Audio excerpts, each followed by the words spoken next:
Today we're going to make a pumpkin cheesecake. Caramel on top, it's delicious. I'm Barbara. And I'm Jen. And we're pressure cooking today. First off, we gotta make the crust. Yes. So this recipe, we're gonna use ginger snaps and some Little pecans. So just a tablespoon of pecans. But I like to make it right in my little Breville mini food processor. It's immersion blender, food processor, and it's got a little beater all in one. Yeah, so it's kind of noisy.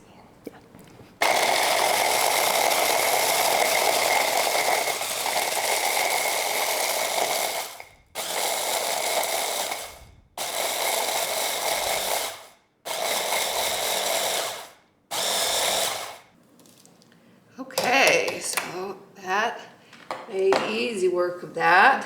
Take the knife part out. Take that middle out, and then we'll just go ahead and add 2 tablespoons of melted butter. Oh, yeah, I just like to mix it with a fork. And you want to mix it until it kind of turns like kind of wet sand. You'll be able to see it get a little bit less dry.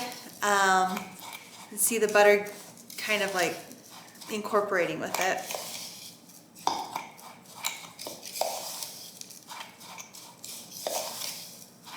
You can smell that ginger and the ginger cookies. It just smells like fall to me. Yeah. And if you're not a ginger snap lover, you can switch it out for pecan sandies or traditional graham cracker crust. But I like the extra little zing that the ginger snaps give the finished cheesecake. Right, and that little bit of pecans add a little bit more crunch to the crust I really like. Okay, so that seems like it's mixed pretty well. Go ahead and dump it into our 7-inch springform pan. It fits perfectly in a 6-quart pressure cooker. And we're going to use our tamper tool today. So you can choose whether you want to go up to 1 inch up the sides or just leave it all flat on the bottom. I'm just going to leave it flat today. And I'm just going to... If you don't have a tart tamper, you can use the bottom of a glass or the back of a spoon. Yeah, shot glass works really well. Okay, you just want to make sure it's nice and firm. And then we're going to pop it into the freezer. The freezer helps solidify the butter and helps the crust hold together until you bake it in the Instant Pot. Okay, so now we're ready to make the cheesecake batter. Right. Starts with cream cheese. Most important thing for making a good cheesecake is room temperature ingredients. So this cheesecake cream cheese has been sitting out for a little while. Yeah, you want it soft enough, hours. if you push into it, it leaves an indent. It's right, so we've got 2 packages of cream cheese and a 1/2 cup of sugar. We're just going to go ahead and mix that. I like to smash it first, I don't know why. On low.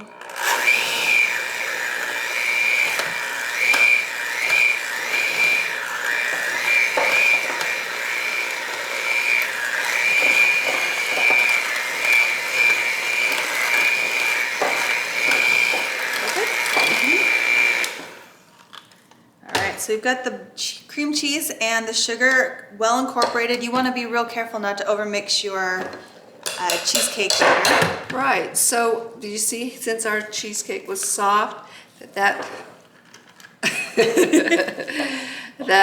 incorporated really easily. So I'm just going to scrape down that bowl just a little bit. You want to make sure you scrape your sides, because otherwise when you add it into the cheesecake pan, if you scrape it then you've got unincorporated cream cheese. You want it to be nice and uniform. So at this point you just want to make sure that it's nice and smooth, and that looks really great. It's very smooth. Okay, so now that we have those, we're going to go ahead and add our pumpkin. Okay, I guess use this guy. Oh. Yeah. And I'll add the pumpkin pie spice. If you don't have jarred pumpkin pie spice, you can make your own. The recipe has cinnamon and nutmeg, a little bit of cloves. I think, does some of them have allspice in it? I don't remember. Okay, and now we're going to add the vanilla too. All right, now we're just going to mix that. Just don't want the spices to puff out at me.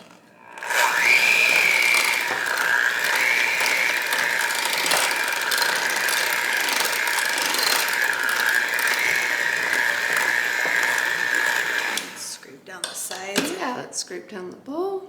I'll let you.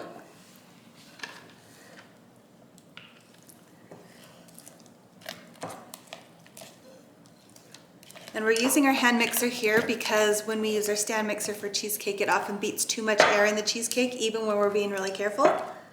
So we like a hand mixer for this.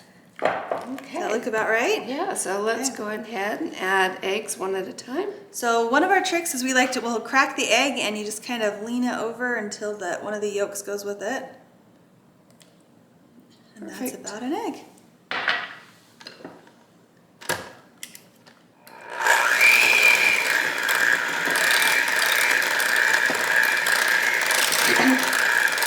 Go ahead and add the second egg.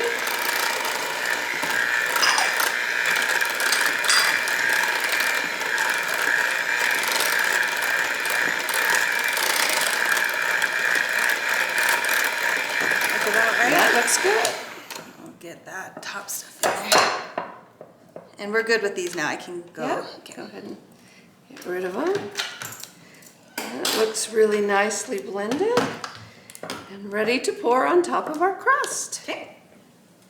All right, so we have our crust. Here we're going to put the cream cheese mixture on top. It smells like fall. You can really smell the pumpkin. You can smell the warm cinnamon.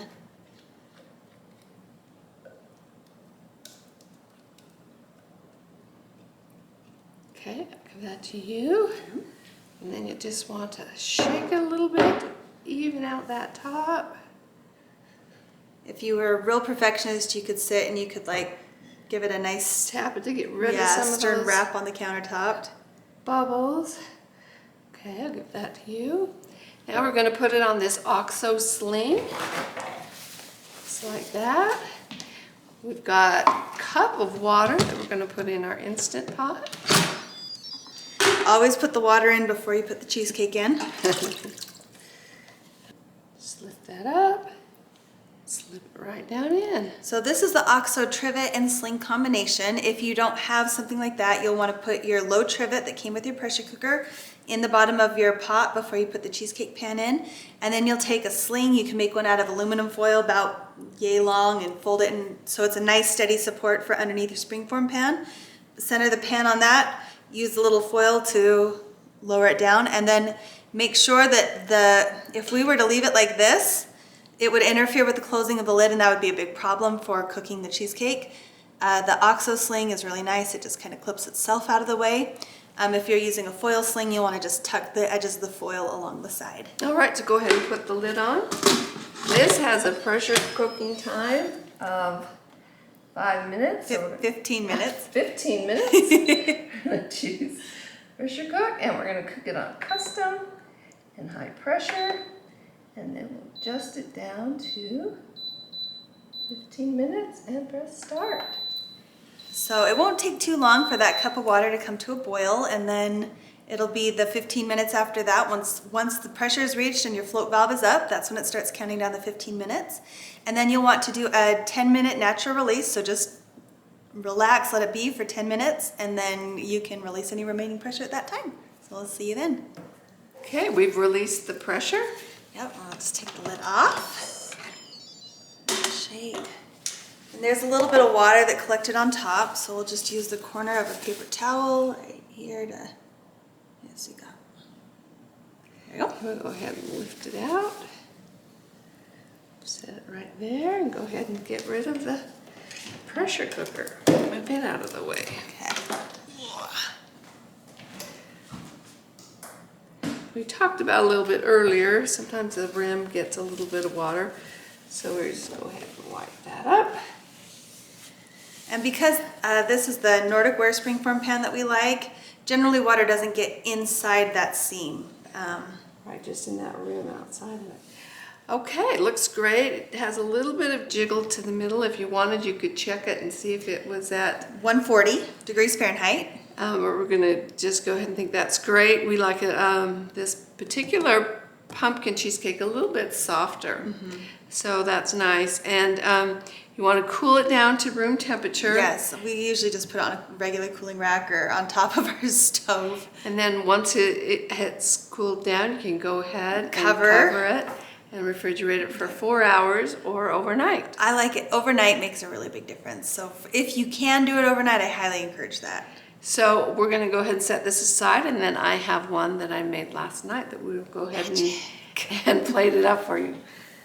Okay, so this is the one that I made last night. It's chilled overnight. You just want to make sure that it's loosened around the edges. This is a really thin flat spatula. You can use an offset spatula if you don't have one of those. Your thinnest knife. And then go ahead and... If you don't do that step of rubbing around the edges, sometimes after cooling overnight, the cheesecake can stick to the sides and it would come off with your spring forms, so you don't want that. All right, so then if you have a long spatula like this, you can just go underneath the cheesecake crust.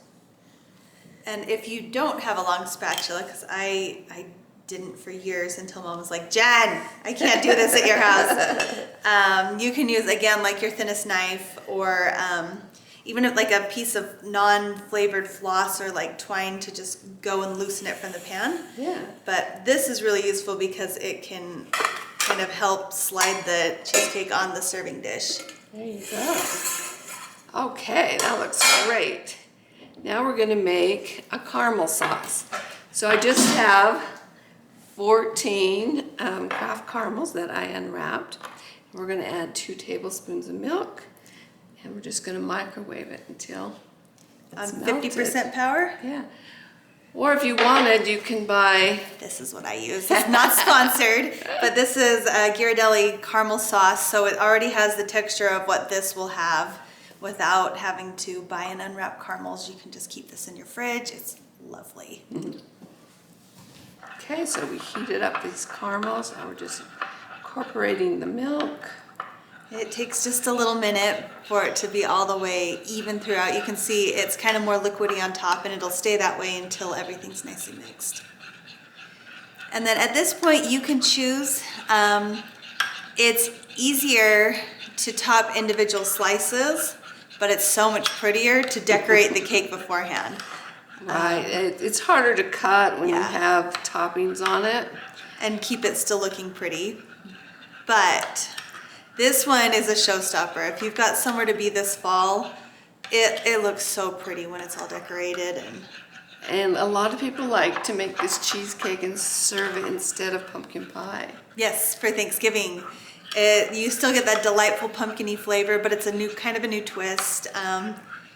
We love Libby's, but it's not... Right, you want the pumpkin puree and not the pumpkin pie mix. Oh, yes. Sometimes people get those mixed up. Because they're right next to each other in the grocery store. Right. Let's sprinkle the nuts on top. These are just roughly chopped pecans.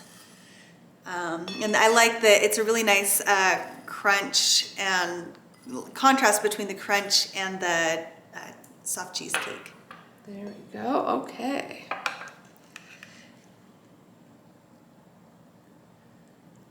You got a little zigzag going on, or just dripping it where it goes? I just want to load up this top, and then I'll do some little drips down the side. What are your drip down the sides trick? Because I tend to... I know you're supposed to get it on the edge and let it just go a little so over. So if you have a little puddle, and then you kind of push the puddle down. Tap it in. A little tap, tap. Mm-hmm. Just give it a little push to get it started, and that's all you need to do. And again, like, it's fine if you're more like me and your little push ends up being more like a shove and you get a little caramel pool on the bottom. It will still taste delicious. It's looking pretty good, huh? Yeah. Maybe a little more in this spot. Then some more nuts on top. And then more nuts. Yeah. This side still needs drips though, Mom.